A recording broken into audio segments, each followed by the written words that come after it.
ماتش حبو شي حدش نجار تسمعنا انداغوينا نحنا نواخب نسخم نوانا صبوت نجار تحدنا صبوت نجار تحدنا خا نحنا ندحري نسخم نوانا نسخنا لما أنتم كم تلمود محورا ميديا أذيهم بزحات عزارة تزخنوا ركعت عتوني يوم لا بزحات إيش خوينا مزلوا قدات لو نسمح يزرع خم تلمودنا خم مسئنا لنا حاويرنا بحنسا وكينا وذخنا حمينا انتاي بهاللو ألونا انتا تواهيلو جان انتاي تواهيلا أبلع الحدارو أبلع الفقرة من انتاي تفوتيرو خنرئينا حدار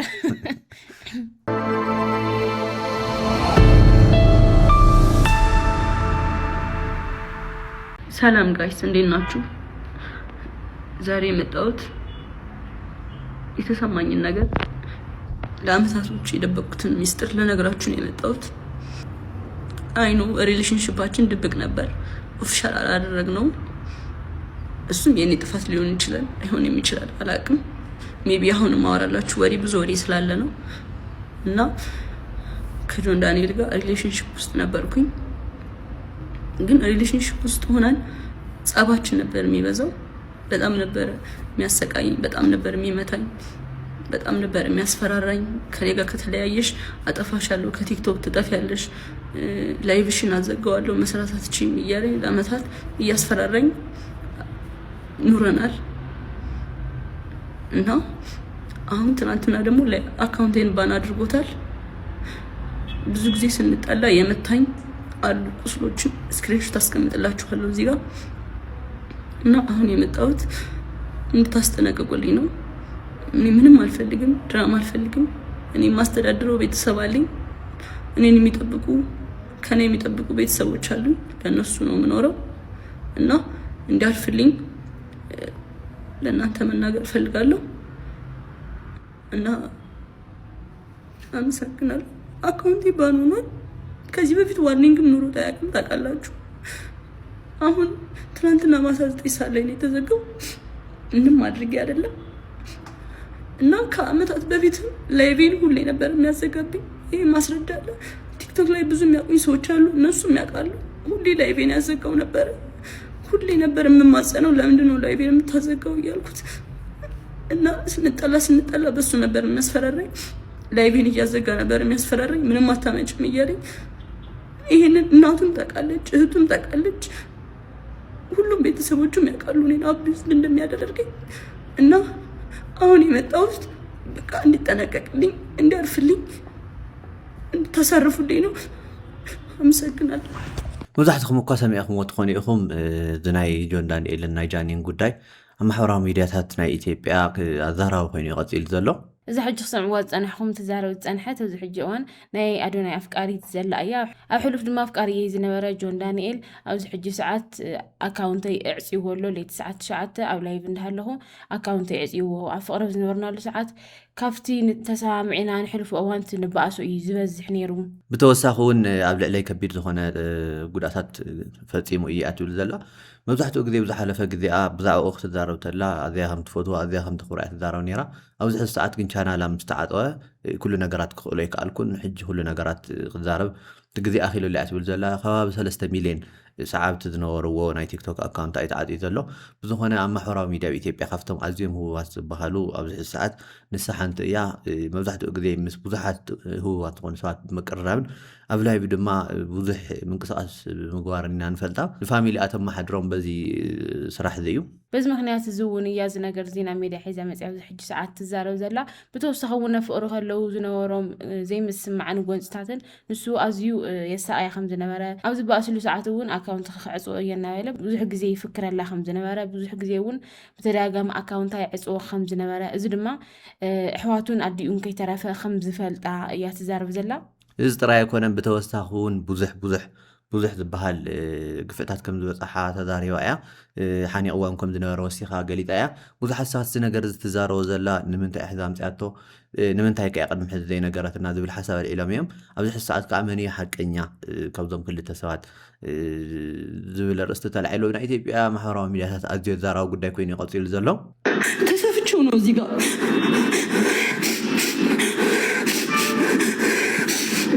تسافشونو راسو يسفين أوكي راسو هوسبيتال وسدون بزيادة رجعنا سفين أوكي ኦኬ ጋይስ ምንም ብዬ አላውቅም።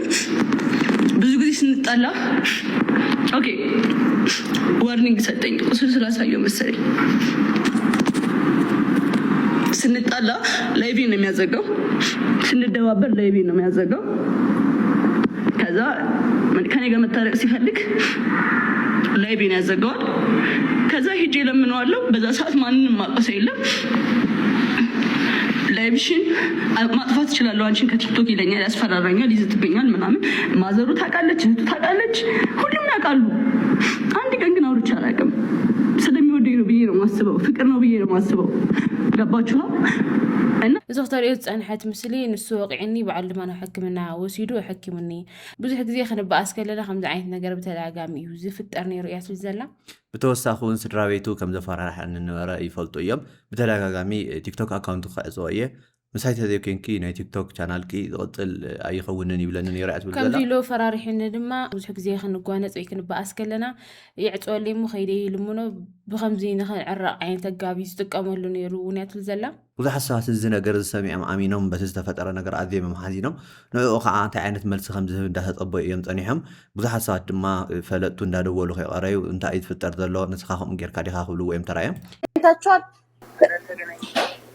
يالكات نجارنا أريد من الميلان يس أكاونتنا أنت نازجعه أراني بمنا كميري يزم ريكو ددب سوكرون لازم يسبوكو الشاهو من الأهون يقولني لايف لاين أبركوين أهون I don't know አላቀም እሱን አላቀም ጆዬ ልንገርክ አሁን ላይቭ ላይ ነኝ እኔ ኦንላይን ሆኜ ቲክታክ ላይ አይ ቲንክ ጃኒ ገብታ አካውንቷ ተዘግቶባታል አካውንቷ ተዘግቶባታል አይደል ቤተሰብ አካውንቷ ተዘግቶባታል አካውንቷ ተዘግቶባት ላይቭ ላይ ገባች ላይቭ ላይ ደግሞ በኔ እንጃ አይ ዶንት ኖ ሪከርድ የተደረጉ ቪዲዮዎች እያየው ነው ጆዬ አሁን አንተ ፕሮግራም ላይ እንደሆን ካቃለው አጠገብ ስልክ ካለ ግን ግባና ቼክ አድርግ ወንድ ቦይፍሬንድሽ አጥቅጦሽ መቶሽ ቀጥቅጦሽ ምናምን ካለፈ በኋላ ስለሚወደኝ ነው ስለሚያፈቅረኝ ነው ብላችሁ አልፋችሁ ጎል ስቴፕ ላይ ስትደርሱ እኔም እኮ እንደዚህ ደርሶብኝ ነው ብላችሁ ወደ ሚዲያ የምትለቁ ሰዎች ጤነኛ አትመስሉኝም። በመጀመሪያ ደረጃ ወንድ ልጅ አንቺ ጥቃት የሆነ ነገር ሲያደርግብሽ እግዚአብሔር አያድርስብሽ። ልክ ያንን ነገር ሲያደርስብሽ ካጠገቡ መራቅ ነው ያለብሽ። አንደኛ ነገር በመጀመሪያ ደረጃ የመጀመሪያ ቀን ወንድ ልጅ የመታሽ ቀን አጠገቡ መሆን የለብሽም። በቃ አብሶ ፊትሽን ለማጉዳት ህይወትሽን ለማጥፋት የሆነ ነገር ሲያደርግብሽ ካጠገቡ መራቅ አለብሽ። ሁለተኛ ነገር የዛኔውኑ ሚዲያ ላይ መውጣት አለባችሁ። እስክትሞቱ ድረስ ነው የምትጠብቁት። ባይ ዘ ዌይ ግን ሁሉም ሰው በራሱ ቤት ሲደርስ ነው ያንን የሚያውቀው። ሁሉም ሰው ማለት ነው። እኔ እግዚአብሔር ምስክሬ ነው የምላችሁ የኬኮ አባት ድሮ ስንጣላ አንዴ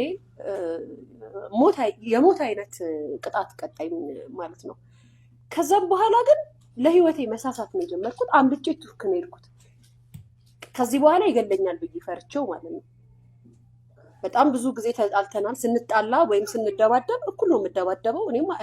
እኔም የዋዛ አይደለም። እዛ ትሪእዋ ዘለኹም ከምኦም ተመሳሳሊ ኣብ ማሕበራዊ ሚድያ ትነጥፍ ሓፍትና ድማ ደው ኢላ ንጆን ዳንኤል እስኻ ዲኻ ኣፂኻያ ሓቂ ድዩ ኢላቶ ንሱ ከዓ ብምንታይ ዓቕሚ እሞ ኣነ ክዕፅዋ ኣነ እንታይ ዓቕሚ ኣለኒ ንዓ ክዕፁ ዝኽእል እዩ ዝብል ዘሎ ብዙሕ መከራኸሪ ሓሳባት የልዒሉ ኣነ ናይ ቲክቶክ ሓላፊ ኣይኮንኩን ኣነ ንሓደ ሰብ ኣነ ብዙሓት ሰዓብቲ ዘለዎ ክዕፁ ኣይክእልን ዝብል ሓሳባት የልዒሉ ብዝኾነ እዚኣ ከዓ ትዛረቦ ዘላ ነገር እንታይ እዩ انت اخن حجي دادونغ كنتم صوت مستر ياتو زلا افتركب ان دهالخن دهساخن سويكن وحيدكن حليفكن دحارت غداي مستود ወይ ድማ ናብ ካሊ ህይወት መስኣተክን ከምዚልክን ከምዚ ኮይ ሳቀን ነይርልክን ናብ ሚድያ ሒዝክን ትመጣ ሰባት ጥዑያት ይትመስላንን ኣነ ንባዕሊ ከምዚ ዓይነት ነገር ኣጋጢሙኒ ኣብ ሓዳር ዝነበር ኩሉን ከምዚ ዓይነት ነገር ኣጋጢሙኒ ግን ዝወሰንክዎ ውሳኔ ቀጥታ ካብቲ በዓል ሓዳር ዝነበረ ሰብ ምፍላእ እዩ ዝብል ሓሳባት ህዘላ بتوسخون بعد الجذع حنا عم بسموها سالحاني أواهم دنورات نسام سو حيال دخون تبأس كم دنورات يوقعوا خم دنورات هذاريا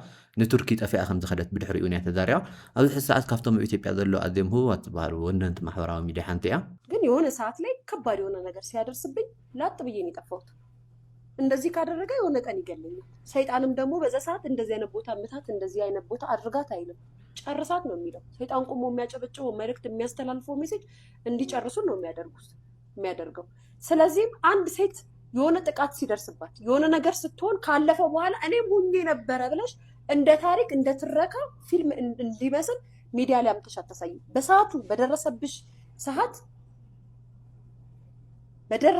ሰዓት አደጋ በደረሰብሽ ሰዓት ወዲያውኑ ሚዲያ ላይ አምጥተሽ ለጥፊ፣ ብትታረቂው ራሱ ማለት ነው። አንደኛ ነገር ሚዲያ ላይ አምጥተሽ ስትለጥፊው በሰዓቱ ያ ነገር ህዝብ ሲያቅልሽ ዳግም ያንን ነገር ሊፈጽምብሽ አይመጣም። ግን በሽማግሌ በቤተሰብ በቃ ታረቁ ምናምን ተብሎ ስትታረቂው ማለት ነው። ይሄኛውን ምን ሆነሽ ነው? ይሄ ኬኳቱት እኔ ወንድ አይደለም። እኔ እንደዚህ ቤተሰቦች ቀድሞ ያለቀሰ ሁሉ ተበዳይ አይደለም። ጃኒን ህይወት ላለመበጥበጥ ሪሌሽንሺፕ ላለመበጥበጥ ዝም ብዬ ነበረ። ብዙ ነገር ዝም ብዬ ተቀብዬ ነበር። አሁን ግን እያንዳንዷን ነገር በማስረጃ ያሰማችኋለሁ። ይሄ ጎንደር ሆና ደውላ ያወራችኝ ነው። ስሙትና ቀጥላለሁ።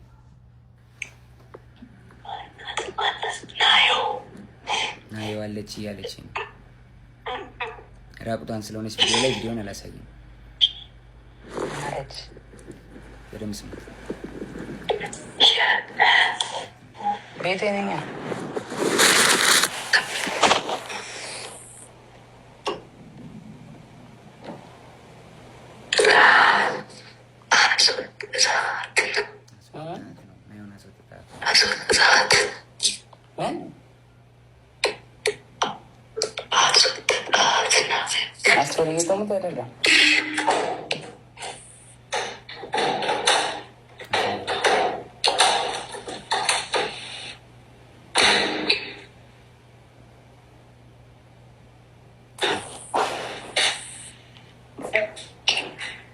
ሰው እንዳይሽ ስታሳይ ኖረን ሰው እንዳይሽ ማንም የለም ብቻ ነው።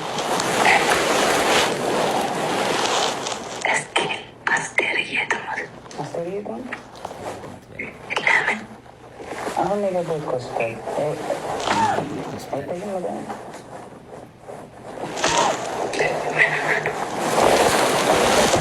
ዝሕዝኹን ሰምዖ ዝፀናሕና ድማ ንሱ ከም ምስክርነት ንሳ ምስ ኣዶናይ ኮይና ኣዶናይ ብጎንደር ዝኸደለው ቀረባ መዓልታት ትረኽበኒ ነይራ እያ። ብተወሳኺ እውን ዕርቃና ክዳን ዘይብላ ጥራሕ ነብሳ ቪድዮታት ተልእኸለይ ነይራ እያ እንዳበለ እዩ እቲ ድምፂ ከስምዕ እቲ ቪድዮ ግን ንኸርኢ ፈቃደኛ ኣይኮንኩን ዝብል ዘሎ ብዙሓት ሰባት እዚ ቪድዮ እዚ ናይ ሕዚ ምዃኑ ብምንታይ ኢና ክንረጋግፅ ኢሎምዎ እዮም።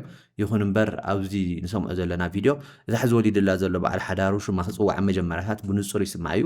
እቲ ብድሕሪኡ ዘሎ ሓሳባት ግን ንክሰምዑና ኣዝዩ ዘፅግም እዩ። ከምቲ ክብሎ ዝፀንሐ ድማ ኣብ ቀረባ እዋን ማለት ምስ ኣዶናይ ኮይኖም ናብ ጎንደር ከይደምሉ ፀኒሖም ዝበሃል ዘሎ እዋን ኣብ ቀረባ እዋን ጥምቀት ንኸውዕሉ ናብ ጎንደር ከይደምሉ ዝነበረ እዋን እዩ።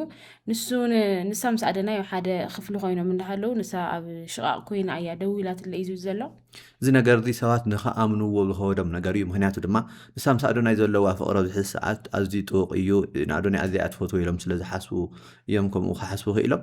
እዚ ሰብ እዚ ግን እዚ ነገር እዚ ናይ ሓቂ ኮይኑ ዝዛረቦ ዘሎ ነገር ኣብ ልዕሊ ኣዶናይ ምስ ሰብ እውን ምስ በዓል ሓዳር ነገር ዝመስል ወሊዱ ዝበሃል ዘሎ ጆንዳን እዩ ዝበሃል ሰብ እንድሕር ተራኸብ ነይራ ኣዝዩ ከቢድን ሕማቕን ዝኾነ ስራሕ እያ ትሰርሕ ነይራ። ያው ጆን ዳንኤል እውን ኣብዚ ሕጂ ሰዓት ምስታ ዝወለደላ ብሓደ ይነብሩ ከም ዘለው ወይ ድማ ብሓደ ናብ ፍቕሪ ከም ዝተመለሱ ቀረባ እዋን ኣርዮም ነይሮም ዝተፈላለዩ ቪድዮታት ብዙሓት ሰባት እዮም ዝብል ዘለው ክልቲኦም ጥዕና ዘለዎም ሰባት ይኮኑ። ምክንያቱ ንሱ እውን ምስ እንዳሃለዎ ምስ ሰብ እዚኣ ይራኸብ እንድሕር ነይሩ ናይ ሓቂ ካሊእ ኬዝ ሃልይዎ ይራኸቡ እንተደኣ ነይሮም ክልቲኦም እዮም እታ ኣዶ ጓሉን ኣደናይ ነዮም እቶም ዝሕዝኑ ሰባት ዝብል ሓሳብ እዮም ዝብል ዘለው።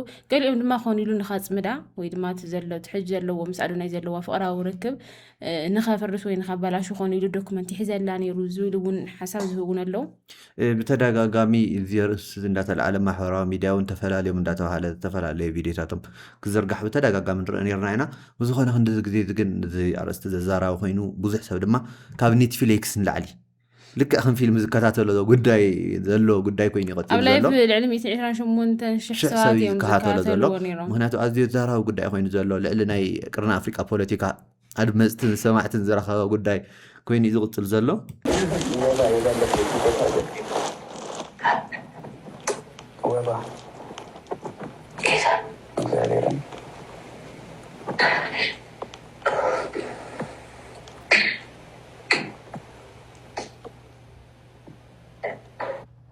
ስለረዘመ ቀጣዩን ፓርት ደግሞ ቀጣይ ቪዲዮ ላይ ያሳያችኋለሁ።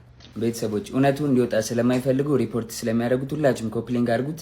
ጎንደር እንግዲህ ከፍቅረኛዋ ጋር ሆና ያወራች ነው። ይሄ እሱ ሳሎን ሆኖ እሷ ሽንት ቤት ተደብቃ ይመጣል። እሱ መጨረሻ ላይ ራቁቴን ኣብዚ ከም እትሰማዕኹምዋ ጥራሕ ነብሰ እየ ዘለኹ እያ ትብሎ ዘላ ኣብ ሽንቲት ኮይና ድምፃ ትሕተ ኣቢላ እያ ትዛረብ ዘላ እንድሕሪ ጎንደር ዘይኮይኑ ሓደ ድምፃት እታ ትዛረብ ዘላ ካብ ስድራ ቤታ ርሒቓ ድያ ትዛረብ ዘላ ስድራ ቤታ ከይሰምዕዋ ድዮም ንምንታይ ከም ዝኾነት ነገር ምንም ንምርድኡ ዝኸብድ እዩ ብዙሓት ሰባት እውን እዚ ነገር ዝምፍራድ ከቢድ ኮይኑ ዝረአዮም ዘለው ዝሕዚ ሰዓት ንስኣ ተበዳሊት ንስኡ ተበዳላይ ክኽብሉ እዚ ዘቕርብዎ ዘሎ መረዳእታታት እዩ ያው እቲ ኣካውንት ክልቲኦም ብኢንስታግራም ዝደዋወልሉ ዝዘራርብሉ ዝነበረ ያው ተዘራሪብና ድዩ ለምፅዎ ዘሎ ኣካውንት ማለት እዩ ንሱ እውን ናሃተይ ፌክ ኣካውንት እዩ ንሳ እውን ብፌክ ኣካውንት ኢና ክልቲና ንዘራረብ ነርና ዝብል ሓሳብ ስለ ዝሃበ እዩ እዚ ድምፂ ዝግድናታ ምዃኑ ርዱእ እዩ ብዛዕባ ሰወይቱ ከም ሓሳብ ጌራ ምልዓላ ከዓ እቲ ቪድዮ ናይ ሒዚ ንክመስል እቲ ድምፃ ናይ ሒዚ መሲሉ ንክረአ ብዋናነት ምክንያት ኮይኑ ኣሎ ዝሕዚ ሰዓት እንዳይመጣብኝ ስለ መልኳት ኣዶናይ ለው ኣዶናይ ኣለ ኢላ ላብዚ ኣነስ ከዓ ሕዚ ብኢርፎን እውን ከም ዝቐርብ እቲ ድምፂ ስለዘይሰማዕኽዎ እንታይ ከም ዝትብል ዘላ ክርድአና ይከኣለን ነይሩ ምክንያቱም ማሕበራዊ ሚድያ ካሊእ ክትረኣቲ ከምዚ ቪድዮ እዚ ዝመፀካ ብቅድሚት ኣብዚ ሕዚ ሰዓት ግን ነገር እዚ ዳርጋ እቲ ትገብሮ ዝነበረት ነገር ግልፂ ወፅእ ኣሎ መብዛሕትኡ ሰብ ንክሰምዖ ኢሉ ስፒከር ከይቀረየ ከፊቱ ገዙ እዩ ዝሰምዖ ነይሩ ሳድያ ትክክለኛ ኣይኮነትን ኢሉ ብዝኾነ ሰብ እዚ ከጥፍእዎ ድዮም ዝደልዩ ዘለው ወይ ስንሱን ብተመሳሳሊ ከጥፍኦም እዩ ዝደሊ ዘሎ ዝተፈለጠ ነገር የለን ብጣዕሚ ኣዝዩ ዝሕዝን ነገራት እዩ ግን ተፈጢሩ ዘሎ ክልቲኦም ብተመሳሳሊ ሓበሬታታቶም ሒዞም እዮም ፀኒሖም ዝኾነ ግዜ ንመጥቃዕቲ ክኾኖም ኢሎም ሓሲቦም ክነብሩ ይኽእሉ እዮም ወይ ድማ ብካሊእ ምክንያት ዝኾነ ችግር ተፈጢሮ ሂወተይስ መውፅእ ክኾነኒ ይኽእል ኢሉ እዮም ሒዞምዎ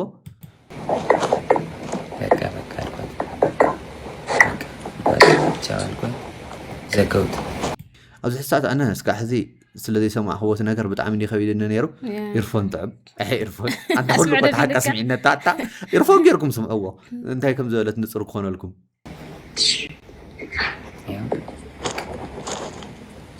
ተዘጋ ስልኩ ጋይስ እና እውነታው ይሄ ነው ከዚህም በኋላ እንግዲህ እዛ ይበጠበጣል ጎንደር ላይ ቲንክ እየሰማት ነበር እሱ ተበጠበጠ ተደወለልኝ እኔ ጋር ከዛ በኋላ ኤልሻዴ ደውላ ጆ ለምን ደወልክ እየደወለልኝ ነው አለች ጃኒ አለች እኔ አልደወልኩም ኤልሹዬ ሁሉም ነገር ደግሞ ስልኬ ላይ ያለ ሪከርድ ማል አሳይሻለሁ አልኳት እሺ ይቅርታ አለችኝ ኤልሻዴ ከዛ ሳስበው እኔ አልደወልኩም ካልኩኝ እሷ ደውላ ከሆነ ተበጣበጣለች ሪሌሽንሺፕ እንዲበጠበጥ እንዲለያዩ አልፈልግም እኔ ደግሞ ቢኮዝ የጀመርኩት የራሴ ህይወት አለ ድጋሚ መበጥበጥ አልፈልግም ልጅ አለኝ አዲስ ህይወት አለኝ እኔ ህይወቴ መቀጠል ፈልጋለሁ የሰው ላይፍ መበጥበጥ አልፈልግም ከዛ ደወለች እሱም እየሰማህ ነው ምንድነው አለችኝ መበጥበጥ ስላልፈለኩ ውክልና ሰጥቻታለሁ የባንኪን መኪና የገዛሽ ጊዜ 1 ሚሊዮን ብር ሰጥቻት ነበር እስር ቤት በነበርኩበት ሰዓት ትራንስፈር ማድረግ ስለማልችል 1 ሚሊዮን ብር ከባንኬ ላይ ውክልና ሰጥቻት እንትን ብላ ነበርና ውክልናው አልተነሳም ጃኒ አይ በቃ ውክልናው እንድታነሽልኝ ነው ብዬ ዘጋውት ስልኩን ማለት ነው ኣብዚ ድማ እንታይ እዩ ዝብል ዘሎ ንሳቶም ኣብ ጎንደር ዝነበሩሉ እዋን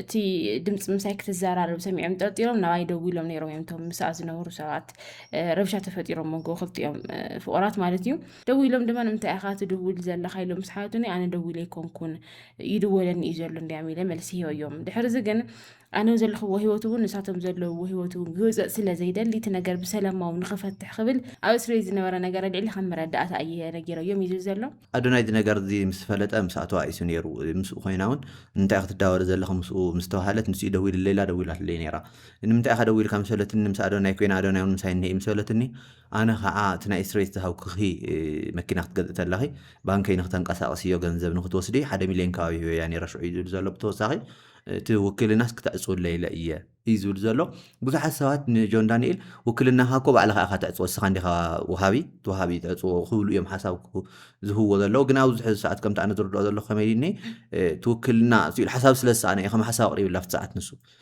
ምስ ኣዶናይ ኮይነ እየደዊለልካ እንታይ ትደውለልካ ምስ በለቶ ውክልናይ ክትዕፅወለ ኢለ እየ ደው ኢለ ነገር ኢሉ ናባይ ወሲዶ እየ እዩ ዝብል ዘሎ እቲ ዘረብኡ ናቱ እውን ኣዝዩ ዘእምን ዘረባ እዩ ዝዛረብ ዘሎ ክልቲኦም ተመሳሳሊ ዝኾነ ብጣዕሚ ዘእምን ዘረባታት እዮም ዝዛረቡ ዘለው ናታት ዝኸበደን ነገር ሕጂ ኣብዚ ሰዓት እዚ ብኩሉ ሰብ ንክፅላእ ዝገብራ ዋላ ምስ ኣዶናይ ክትቅፅል እውን ኣዝዩ ይኸብዳ እቲ ኣዶናይ እኒሄ እዩ ዝብል እቲ ሰበይቲ ካላዶ ዝብል ዘረባታት እዚ እንዳተዛረበቶ ሽንትት ኮይና ሓሽሽ ኮይላ ምድዋላ ናብ ሰብ እዚ ንባዕሉ እቲ ዝዓበየ ሚስጥር እዩ ወፂዋ መጀመርያ ኩሉ ሰብ እቲ ንዓ ሰሚዑ ኩሉ ሰብ ሓዚኑላ ደንጊፁላ ክሳዕ ክንዲዚ እናተሳቂት ምስኡ ከቢድ ሂወት እያ ትሕልፍ ነይራ ብዝብል ብዙሕ ሰብ ጎና ይኮይኑ ነይሩ ንሱ ናብ ላይቭ መፅኡ ከምዚ ዓይነት ሓሳባት ምስ ሃበት ዝነበረ ነገር ከምዚ ኢሉ መብርህ ምስ ሃበሉ ግን እዛ ሰብ እዚኣ ሓያል ሰብ እያ ናብ ዝብል እዮም ከይዶም ኣብ ቲክቶክ ኣዋርድ ብዛዕባ ጃኒ ብዙሓት ሰሚዕኩም ትነብሩ ኢኹም ናይ ቀይሕ ባህርን ናይ ኣባይን ዲዛይን ዘለዎ ክዳን ተኸዲና መፅያ ተባሂላ ተሸሊማ ነይራ ኣብ እዩ ዘሎ ክዳን ዲዛይን ዝብል ኣከራኻሪ ጉዳይ እውን ኣርእስቱ ፈጢሩ ነይሩ እዛ ሰብ እዚኣ ኣነ እንታይ ትርዳእ ዘለኹ ብዛዕባ ሰብ እዚኣ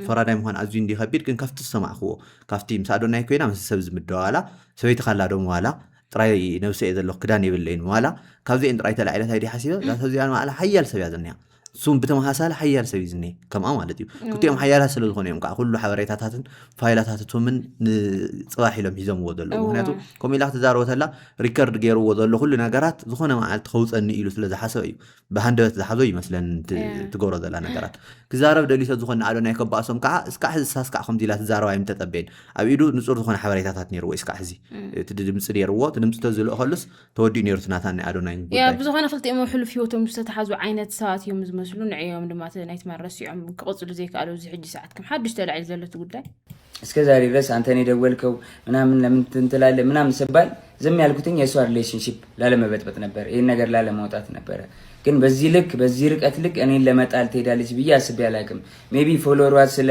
ያኛው ስለተዘጋ ይሄኛውን ፎሎ ለማስደረግ ሊሆን ይችላል ግን በዚህ ልክ እኔን አታክ ለማድረግ መሄድ የለብሽም ጃኒ ሌላው ደግሞ የተለያዩ ምስሎችና ቪዲዮዎችን ይዞ በመውጣት ጆናኒ እንደዚህ አድርጎኛል እንደዚህ አቁስሎኛል አይደለም ሴት ልጅ ወንድ ልጅ እንደዛ አላረግም እኔ እናትና አባቴ ካዩአቸው አመት ከ6 ወር አልፎኛል እናትና አባቴን ድጋሚ ያሳየኝ እኔ እንደዛ አላረኳትኝ ሁለት ሴት እህቶች አሉኝ ሁለት ሴት እህቶቼን ሌላ ወንድ እንደዚህ ቢያረግብኝ ምን እንደማረግ አውቃለሁ በእህቶቼን እንዲደርስ ማልፈልገውን በሌላ ሴት ላይ አላረግም አይደለም ሴት ወንድ አቁስ ይያላቀ ሜቢ ድሮ ተደባደቤ ሊሆን ይችላል እንጂ ካለ ወጥቶ ይክሰሰኝ እንደዚህ ያረኩ ሰው ካለ ወጥቶ ይክሰሰኝ ኣብዚ ድማ እንታይ ዝብል ዘሎ ኣነ ወቅዒ ይፈልጥ ንሓት ኣለዋኒ ንሓቴኩም ገይሩ ዝወቅዐለ ወዲ ኳስ ክቀትለ እየ ነይረ ኣይኮነ እንዶ ጓል ክወቅዕ ወዲ እውን ብከምኡ ልክዕ ወቅዒ ይፈልጥን እዩ ዝብል ዘሎ ከምዚ ድሕሪ ምባሉ ድማ ብብዙሓት ሰባት ተቐባልነት ይረኺቡ ምክንያቱ ድማ ወለደይ ካብ ዝሪኦም ልዕሊ ዓመት 6 ወርሕን ኮይኑ ነሎ ወለደይ ኣየርእየኒ እንዳበለ ብዙሕ እንዳመሓለ እዩ ክዛረብ ፀኒሑ ብዙሓት ሰባት ግን ካብቲ ኣብ ላይቭ ዝፀርፋ ዝነበረ ዝሪእዎ ነበሩ ብዙሕ ነገራት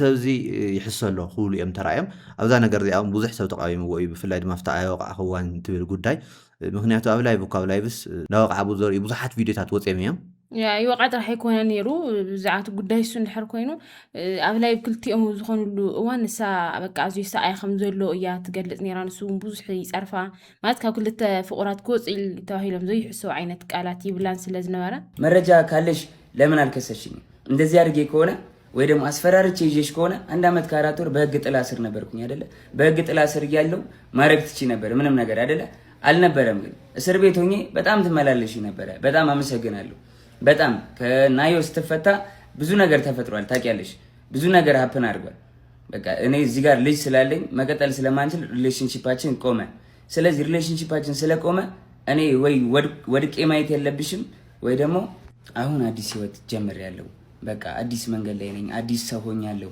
ተይኝ በእግዚአብሔር ስለ እግዚአብሔር ተይኝ ጃኒ በቃ አዲስ ህይወት አለኝ የራሴን ህይወት ልኑርበት ልጅቷን አሁንም ቢሆን ለመጣልና ለማጥፋት ስትል ይሄን የመሰለ ፎንቃታ አንተ ጋር በለኝ ስትደውል ሪሌሽንሺፕ ባላ ለመበጥበጥ ኧረ እባክህ እሺ የድሮ ቪዲዮስ ቢሆን እኛ ምን ማረጋገጫ አለ ባይዘው እጁ እንዳልሄድ በጣም ነበር ሞት በጣም ነበር የማከብር ቀድሞ ያለቀሰ በሙሉ ተበዳይ አይደለም ምናምን ላልከው እስካሁን አንድ ቀን ያንተን ስም ጠርታ አታውቅም ሲቀጥል ደግሞ ላረከው ነገር ምንም የተደናገጠ ማብራሪያ ምናምን መስጠት አልነበረብን ልንገርህ ይሄ የቆየ ነው በሪሌሽንሺፕ ውስጥ ራቁቷን ሆኖ ምናምን አይደለም ራቁቷን ምንም ሆነ በሪሌሽንሺፕ ውስጥ በሪሌሽንሺፕ ሰዓት ውስጥ ምንም ነገር ልታደርግ ትችላለች ማንኛውም ሴት ልታደርግ ስለምትችል አሁን እሷን ለመጣልና ህይወቷን ለመበጥበጥ እሷን ለማጥፋት እያረግ ያለው ርቀት በጣም ከባድ ነው እዛ ተሰምዋ ዘለኹም ሓፍትና ድማ ህይወታ ተባላሽ ኢኻ ትፍትን ዘለኻ ሕጂ ኮነትን ትዝለኣኽትልካ ድምፂ ተቐዲሓቶ ዝብል ሓሳብ ተልዕል ዘላ ኩሉ ሰብ ዳርጋ ከምዚ ዓይነት ተመሳሳሊ ሓሳብ እዩ ዘልዕል ዘሎ ዘለቶ ህይወት ያው ምስ ኣዶናይ ዘለዋ ፍቕራዊ ርክብ ኣዝዩ ብዙሓት ሰባት ዝቐንእሉ ስለ ዝኾነ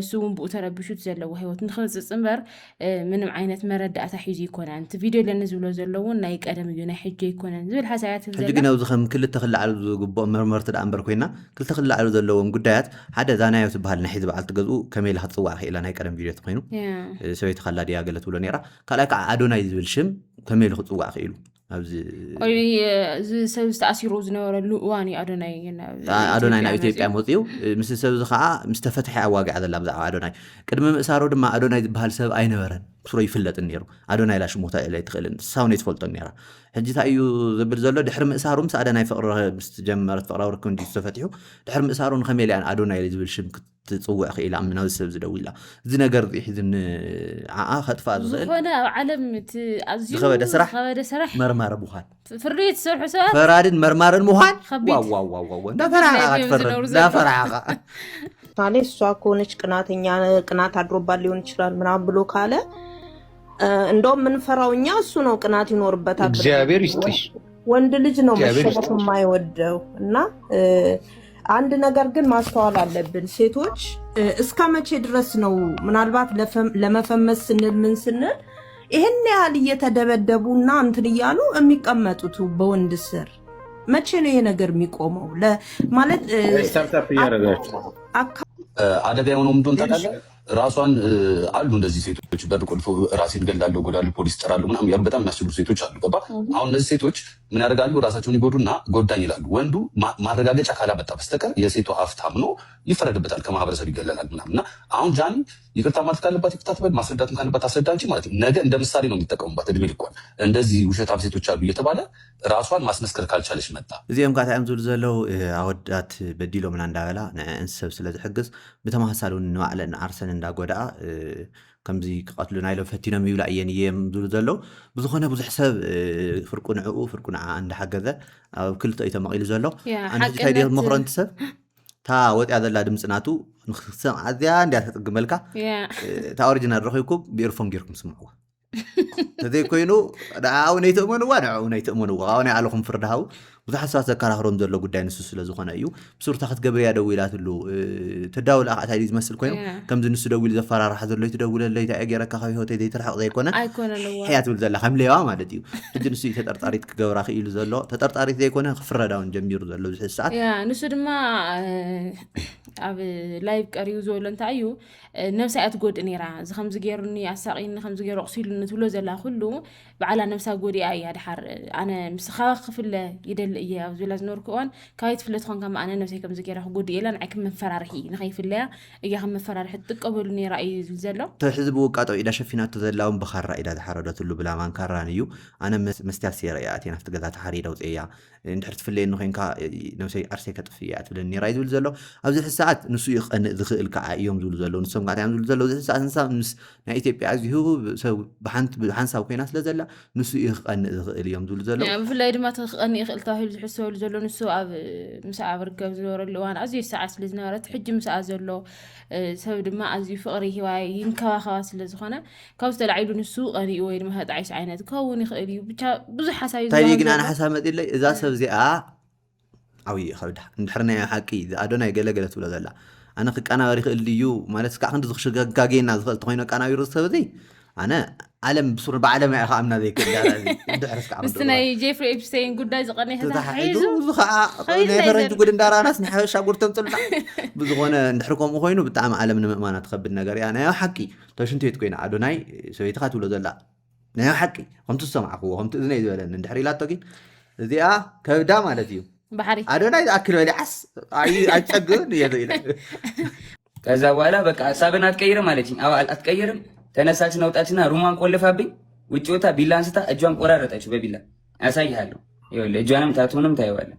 ይኸውልህ ይኸው ኣብዚ እንታይ ዘርኢ ዘሎ ኢዳ ብኻራ ጌራ ቆራሪጣቶ ነይራ ትገርፈኒ ተኮይንካ ዓርሰይ ከጥፍእ እየ ኢላ ኢሉ እቲ ምስክርነት ቪድዮታት ፎቶታት ኣነ ዝገርመኒ ዘሎ ብደንብ ገይሮም እዮም ሒዘምዎ ስርዚኦም ዳ ዘይረሳስዑ ክንዲ ዝፋይል ትሕዝተ ነርካ ከመይ ጌርካ ትርስዓ አየዋ ታቱንም ይኸው አየው እጇን በቢላ ቆራረጠችውና እሺ በቃ ጠፎት እጇን በቢላ ቆራረጠችውና ማለት ነው። ከዛ በኋላ እንዴት ልውጣ በር ቆልፋብኛለች ብለምናት ባለቅስ ምን ብል በቃ አንለያይም ጃኒ ብላት አልሰማም አለችኝ። ከዛ የላይኛው ፍሬንች እንትን ነው ፍሬንች ዶር ላይ ያለው መስታወት አለ አይደለ ከበሩ ላይ መስታወት አለ መስታወቱን በጫማ ወርውሬ ሰበርኩትና በመስታወቱ ተንጠልጥዬ እጄ ተቆራርጦ አውጥቻት ከቤት ወስጃት አሳክሚያት አሰፍቻት አምጥቻ አስተኛዋት። ይኸው ታቱን እዩት በደንብ ይኸው ስቶሪም ላይ ያደርገዋለሁ። ይኸው እናቴና አባቴን አያሳየኝ እኔ ይኸው ልጄን ድጋሚ አያሳየኝ። ልጄ ይሙት እግዚአብሔር ምስክሬ ነው። እራሷ ነች እንደዚህ ያደረገችው። ታቱ አለ እጇን እንግዲህ እኔ እንደዚህ ልቆራረጣት አልችልም በምንም ታምር። እያያችሁት ነው ራሳችሁን እንደ መመረሽ ነው። ይኸው አልከፈትከውም፣ ቪዲዮውን አልከፈትከውም። እኔ ጋር እየታየኝ አይደለም። ከታች ያላችሁ ይታያችኋል። ይኸው ያየ ጆከር ሌላም ቪዲዮዎች ሌላም ነገሮች እሱን ይህንን ቁስሉን አንተ አይደለም ያደረግከው። እሺ መቼ ላይ ነው የደወለችልህ? አንተ ለእኔ የላክልኝ ቮይስ አለ፣ አንተም አስቀምጠዋል። መቼ ላይ ነው የደወለችልህ? እሱ ደግሞ ቀኑም አለ። ይኸውልህ የጎንደር የነበረች ቀን እኔ ወባ ታመሜ ከዛ የመጣው ጊዜ ይኸውልህ ኢንስታግራም ላይ ነው። እንዳይቆራረጥብን ኮፒ ሊንክ ታፕ አድርጉ፣ ለእሷም ሸር አድርጉላት። መነጋገር ካለብን መነጋገር ካላችሁ ደውሉላት እንድትመጣ መሯሯጥ። እሺ ይሄ ቀኑ ምን መች ይላል? ቀኑ መች ይላል? ጃንዋሪ 20 ይኸውልህ ጃንዋሪ 20 ማለት ከ10 ምናምን ቀን በፊት ማለት ነው። እስኪ ትንሽ ላይ ተጨምር አይደለ? እዚ ትክንሰምዖ ዝፀናሕና ቪድዮ ዝቀረፀላ መዓልቲ ዝቀድሐሉ መዓልቲ እዩ ደው ኢላትሉ ብቪድዮ ብጃንዋሪ 20 ደው ኢላትለ እዩ ትብል ዘሎ ተሽንቴት ኮይና ክንሰምዖ ዝፀናሕና ይታያችኋል። ሚስኮል አደረገች አያለች እዛውና ከዛ በቀጥታ ደወለች። ካሜራውን ስታዞረው ፍሊፕ ስታረገው ያ በጀርባ ካሜራ ስታረገው ሙሉን ያሳየናል። ካለዚያ ስክሪንሻት ያርግና ስክሪንሻት አድርገው የእሷ ስልክ መሆኑን የእሷ አካውንት መሆኑን ነው። ቀኑ ታያችሁ አይታይም። በጀርባ በፊት ታርገው ወደፊትም ቢሆን ብታደርገው ችግር የለም። ተገልብጦ እኮ ይታያል። ጆኒ እስኪ ፍሊፕ ሳደርገው ይኸው ይታያል። እንደዚህ ገልብጬው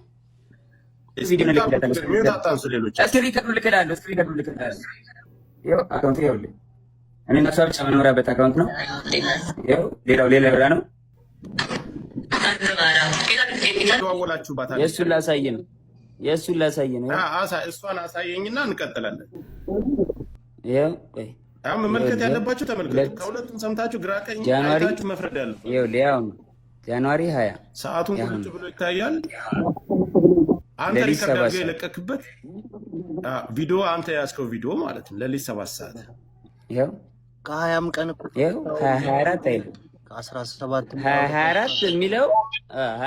የሚለው ድሮ ያወራ ነው። ይኸው ዓመተ ምሕረቱ ከ2005 በፊት ያለው 24 ብሎ ይጽፍበታል ራሱ። ሚዩት አጣራሱ ጋይስ እዩትና በኋላ ላይ ተረከብ። ሙሉ እንትኑን ስቶሪ ያደርጋሉ።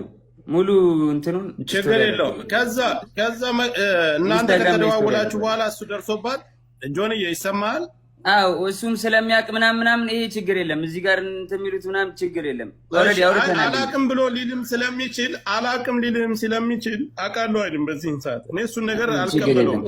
ግን ደውላለች አይደል? መደዋወላችሁን ሲያይ ሌላ ግጭት እሷና እሱ ተፈጥሮ ሌላ ሰው ደውሎልሃል። አንተ ደውሎልኛል። አንተ እንደደወልክባት ነው የጠየቁህ። አንተ እንዳልደወልክና ቮይስ እንዳለ እሷ እንደደወለችብህ ያንንም ለነዛ ሰዎች ለደወሉብህ ሰዎች ነግረሃቸዋል።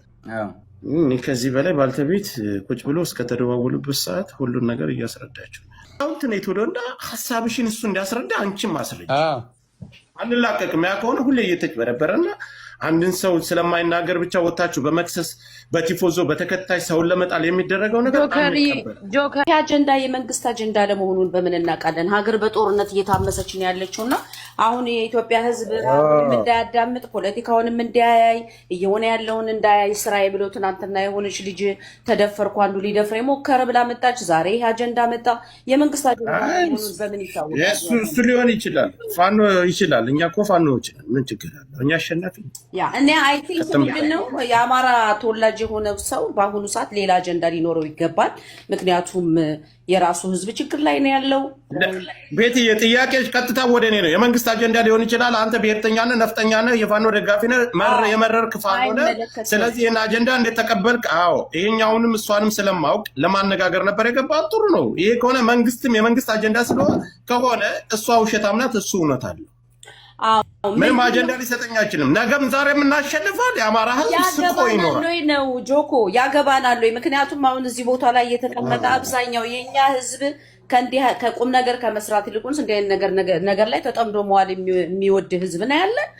ኣብዚ ከዓ እንታይ እዮም ዝብሉ ዘለው እዚ ሕዚ ተላዒሉ ዘሎ ኢትዮጵያ እዞም መንጎ እዞም ቲክቶከራት ተላዒሉ ዘሎ ኣርእስቲ መን እዩ ብስሩ ከምዚ ኣዛራብ ንክኸውን ዝገብሮ ዘሎ ናይ ብድሕሪት ናይ መንግስቲ ኢድ ክህልዎ ይኽእል ዶ ምክንያቱ ኣብ ሕሉፍ ትኩረቱ ንክትሓዝ ይግበር ነይሩ ክኸውን ይኽእል እዩ ስለዚ ድማ ኣብዚ ሕጂ ሰዓት እዞም ሰባት እዚኦም ከም ዝገብሩ ዘለው ታፍቲ ዓዲ ዘሎ ዘይምርግጋእ ወይ ድማ ኢትዮጵያ ዘሎ ሰላማዊ ዘይኮነ ነገራት ንምሽፋን ኮነ ኢልካ ብድሕሪት ናይ መንግስቲ ኢድ ሃልይዎ ተኾነ ዝብል ሓሳብ ይብሉ ዘሎ ብዝኾነ ኣነ ከምዚ ዓይነት ኣተሓሳስባ ከም ህዝቢ ሓበሻ ንበሃል ፍጥረት ከምዚ ዓይነት ተራቂቕና ክንምርምር ምኽኣልና ሞዳ ፖሊስ ዘይምኾንና ሞዳ ዓድና ዘይባሃለውና ሞዳ ሰላም ዘይምፈጠርና እስካ ክንዲ ዝንረጋገጦ ኮይና ኣነ እንታይ ዲ ገሪም እንደዛ ሰበይቲ እዚኣ ዋላ ትብሎ ዘላ ነገር ሓቂ ኮነ ይኹም ብዘየግድስ ብጣዕሚ ትሰብ በቃ ትርእሱስ ብደንቢ ዝሓስበሉ ዘሎ ኣብዘይ ረቢሕና እንዳገበርና ዝኒህና እምበር ርእስና ሕጂ ብሓጢር ስታይ ዳ ትብል ዘላ ቅድሚ 20 መዓልቲ ደው ኢላ ትሉ ከም ጥራይ እየኒ ክገለ ትብሎ ዘላ ኩሉ ድራማ ሰሪሖምስ ንዓና ክሽውድና ይኽእሉ እዮም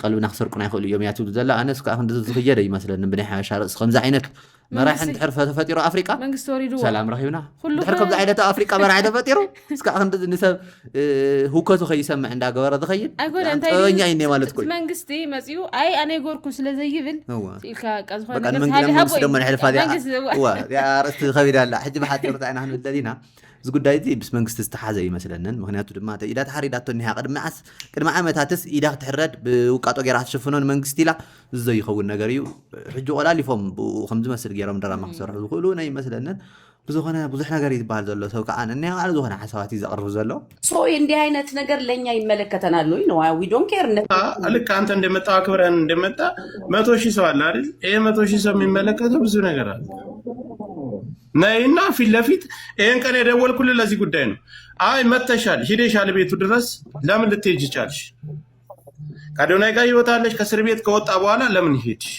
ለምንስ ደወልሽለት ቪዲዮስ መደወል ምን አስፈለገው አሁን የህዝብ ጥያቄ ይሄ ነው ከሁለቱም እኩል ሰምተን እንፍረድ የሚባለው ነገር ለዚህ ነው እሷም እስከምትመጣ ምንም አይነት ፍርድ አንሰጥም ትምጣ ፊት ለፊት ታናግረው ይሄን ቀን የመጣሁት ይሄን ነው በትህትና ምንም አይነት መጥፎ ነገር ሳትናገሪ ነይና ላኪልኝ አበባ ስጭኝ ትገበያለሽ በስርዓት ተናገሪ ኣብዚ ሕዚ ዝሽማግለ ሓውና እንታይ ዝብል ዘሎ ንምንታይ ኢኻ ቤት ማእሰርቲ ምስ ተፈትሐስ ምስ ኣዶናይ ፍቅራዊ ርክብ ጀሚርክ እንዳሃለኺ ናፍቲ ገዝኡ ታሕቲ ከይድ ክረክብክ እየ ነርኪ ዝብላ ዘሎ ጆን ዳንኤል ከምኡ ክብል ስለ ዝሰምዖ ብተወሳኺ ኸ ብቪድዮ ትድውሉ ዘለኺ ረአየና ሽንቲ ቤት እኒአ ክትብሉ ዘለኺ ተኣንተ ንልዕሉ ነበርና ሓሳባት እዩ ዘልዕል ዘሎ ሁለቱ ብቻ የሚያውቁት አንፊኒሽድ ቢዝነስ አለ በቃ እና አሁን ይሄ ከሌ ማለት አልችልም እሱም ቢሆን ገብቶሻል አይደለ እስር ቤት የአርግዛ ያወቀ አንድ ሚሊዮን 1.1 ሚሊዮን ብር ሰጥቷታል እሷም እንትን ላይ ጎንደር ላይ ሆና ሳሎን ተቀምጦ እሱ አሁን ያስከሰሳው ያላችሁት ጉዳይ አያስከሰሰውም ቪዲዮ ሪከርድ አይደለም ያደረጋት እሷ በዋትስአፕ ወይ በቪዲዮ ኮል ነው ያደረገችው ገብቶሻል አይደለ ይሄ ራሱ ሪከርድ ሊያደርግ ይችላል እንጂ ቪዲዮ ካሜራ አይደለም ሪከርድ ያደረጋት አግኝተሽኛል አይደለ ካሜራ ሳይሆን ቪዲዮ ኮል አድርጋ አቆቴ ነኝ ካጠገብ ሚስታለች ወይ ያለችው አይደለ ስለዚህ ይሄ ራሱን የቻለ የህግ እንትን አለውና ሁለቱ ጋር ራሱ እሱ ኢቭን ራሱ እሱ ለብቻው ከዛ በኋላ አግኝቻታለሁ ቤዝመንት ግራውንድ ምናምን ይሄ እኛ ማናቀው ብዙ ታሪክ አለ ዝታይ ዝብል ዘሎ እቲ ቪድዮ ኣይርአን ዝበለ ድምፂ ዘስምዐና ቪድዮ ለው ጥራሕ ነብሳ ንምንታይ ሒዝዎ እሱስ ከእስሮ ይኽእል ዶን ዝብል ርእስቲ እዩ ኢሉ ዝዛረብ ዘሎ ከእስሮ ይኽእልን ምክንያት ባዕላ ኣብ ቪድዮ ደው ኢላትሉ ናብ ሞባይል እያ ደው ኢላትሉ ሞባይል እያ ቀዲሓቶ ትምስሊ ናብ ሞባይልና ናብ ባዕልና ዝተደወለ ነገር ከዓ ንሰብ ዘይፍለጣ ወይ ድማ ኣገዲዳ ኣይኮነን ከምዚ ገይሩ ዘሎ ስለዚ ድማ ንሱ ተሓታታይ ኣይኸውንን ደው ኢላትሉ ከም መረዳእታ ንክኾን ኢሉ ዝሓዘ ነገር ስለዝኾነ እሱ ዝሕተተሉ መንገዲ የለን እዩ ዘሎ ምክንያቱ ድማ ንሰብ ብዘይፈቃዱ ቪድዮ ቀዲሕካ መሓዝ ዝከቢድ ገበን እዩ መብዛሕትኡ ግዜ ናይ ዕርቃን ቪድዮ ብተመሳሳሊ ቀዲሖም ሰባት ብዙሕ ፀገማት ስለ ዝፈጥሩ እቲ ቪድዮ ከዓ እስካዕ ሕዚ ኣውፅን ዘሎ ብድምፂ ደረጃ እዩ ጥራሕ ነፍሲ እኒኹ ገለ እንዳበለ ተስሚዑ ንህዝቢ እዚ ነገር እዚ ኣብ ናታ ሂወት ዝፈጥሮ ጥሎ ዕርዩ ዓብዪ ተኾነ እቲ ነገር ንሱ ሳብ ምጅማራ ግን ብዙሓት ሰባት ግዴትኡ መሲሉ ክስምዖም እዩ ገይሩ ፋይናንሻልም የራሳቸው ሚስጥር ይኖራል እሱም ወደፊት ራሳቸው ጨርሶስ ቢመጡ ጥሩ ነው ብዬ ነው ካቅማቸው ሁለቶች ነው የሚተዋወቁት ነው ኤግዛክትሊ ተወሳኺ እንታይ ዝብል ዘለው ኣብ እስር ቤት ኮይኑ ቤት ማእሰርቲ ኮይኑ 1 ሚሊዮን ዝኣክል ቅርሺ ይህባተ ነይሩ እሞ ከዓ ሰበይቱ ጠኒሳስ ከም ተወልድ ዘላ እንዳፈለጠ ናይዞም ሰባት እዚኦም ርክብ ካሊእ ብውሽጢ ዘይንፈልጦ ከቢድን ዓብይን ዝኾነ ርክብ ኣለዎም እዩ ብድሕሪኡ እንተፈቲሑ ኣብ ቤዝመንት ከይዳ ኣብቲ ዘለዎ ቦታ ሰበይቱ ብላዕሊ ተቐሚጣ እንዳሃለወት ከይዳ ኣብ ታሕቲ ተራኺዮም ከም ዝነበሩ ንሱ ገሊጹ ነይሩ ተራኺዮም ከንታይ እዮም ዝገብሩ ነይሮም እንታይ እዩ ብስርርኮም እዩ ዝብል ተሎ ኤግዛክት አሁን እኛ እዚ እሱ ነው ኤግዛክትሊ አሁን ቆራረጣት ያለች አንድ ልጅ አለች እሱ ነው ወስዶ ያሳከመኝ አለች ከኔ በታች አለችው እሱ ደግሞ ቅድም ምን አለ ኖ ይሄ ያመጣው እኮ አካውንት የሷ ስም የለውም ሲባል ነው ይሄን እና ሰው ብቻ የምንገናኝበት ነው ይላል ከላይ ስሙ ግን ሌላ ነው ቤቢ ሜሮን ምናምን ይላል ገብቶሻል አይደል ይሄ ምን አስፈልገ በቃ አንድ ነገር ከዘጋሽ ነው ልጅ ካላቸው ታይቀርሽ በአሜሪካ በፍርድ ቤት ኬዝ ቻይልድ ሰፖርት ታረጋለሽ የሚደረገው ነገር በኮርት ያልቃል ልጅ ከሌለሽ ግን ምንም የማያገናኝሽ ነገር ካለ እዛ ጋር ትዘጊያለሽ ሁለቱም ጋር ያላለቀ ቢዝነስ ስላለ ነው እዚህ ነገር ውስጥ የገቡት ወይ ሜቢ አሁን ፋይናንሻል ወይ ገንዘብ ችግር ውስጥ ይኖራሉ ወይ ለኛ ያልነገሩን አንድ ከባድ ነገር አለ ኮቴሽን ውስጥ አስገቢው ታሷ እሷ ሞት ያለቀሰችበትና አንድ ገፍትሯት የወጣው ሰምቲንግ ስላለ ነው ወይ ብር በፊት $1 ዱባይ የሚያወጣላት የነበረው እሱ ነው ኦር ሰምቲንግ አለ ብዙ ማናቀው የቲክታክ ገንዘብ አካውንቴን እኮ ራን ማድረግ ትችላለች ስቲል ናው ነው ያለ እንዴት ነው ላይክ እንደዛ ሊሆን ይችላል ነው $1 ብር የሚያወጡበት $1 ጊፍት ምናምን እሱ ብዙ ታሪክ አለ ማን ውስጥ ማናወራው ዱባይ የሚሰራ ስራ አለ እነሱ ማጋለጥ ስለሌለብን እዛ የሚተዋወቁት የራሳቸው ብዙ ሚስጥር አለ እዛ ይጨርሱት እኔ አልኩሽ እኮ የሚያሳዝኑኝ በሁለቱ በኩል ማያውቁ ምንም የማያውቁ አዶናይና እቺኛው ደግሞ ልጅ ወለደችለት ግን በጣም ነው አንጀቴን ይበሉኝ በቃ ምንም የማያውቁ ታሪክ ውስጥ ነው አዶናይ ኦኬ ምንም የለም ዋናው እንኳን ልጅ እቺኛይቱ ነው ወለደችው አዶናይም ስቲል ኦኬ ምንም እስካሉ ለደረሰ አዶናይ ምንም ችግር የለበትም እንዴ እና ይሄን ለማለት ነው እስቲ ጆን ዳንኤል እና ጆከር ጋር ገብቶ ራሷን ልታጠፋ ነበር ሲል ራሷን የምታጠፋው ትከሻዋ ላይ ራሷን ቆርጣ ነው ወይስ አንተ ልታድናት በመስኮት ሰብረ ስትገባ ትከሻዋን ቆርጣሃት ነው ወር ምንድነው ትከሻዋን የቆረጣት የሱን ፖይንት አላስረዳም እጇን የቆራረጠችበት ምናምን ነገር ጃኒ እጅ ላይ ምንም አይነት ጠባሳ የለም አላየንም ቪዲዮችም ሰራለች ብዙ ነገር አለ እጇ ላይ ጠባሳ የለም እጇን ቆራርጣለች ያለበት ነገር እጇ ላይ ጠባሳ የለም ሌላው ነገር አሁንም ቢሆን ደግሞ ማውጣብሽ ቪዲዮ አለ እያለ እያስፈራራት ነው መልስ የሚሰጥ መስሎ ማውጣብሽ ቪዲዮ አለ አብረው በነበሩበት ሰዓት የነበሩ ብዙ ነገሮች ሊኖሩ ይችላሉ ስለዚህ ማውጣብሽ ቪዲዮ አለ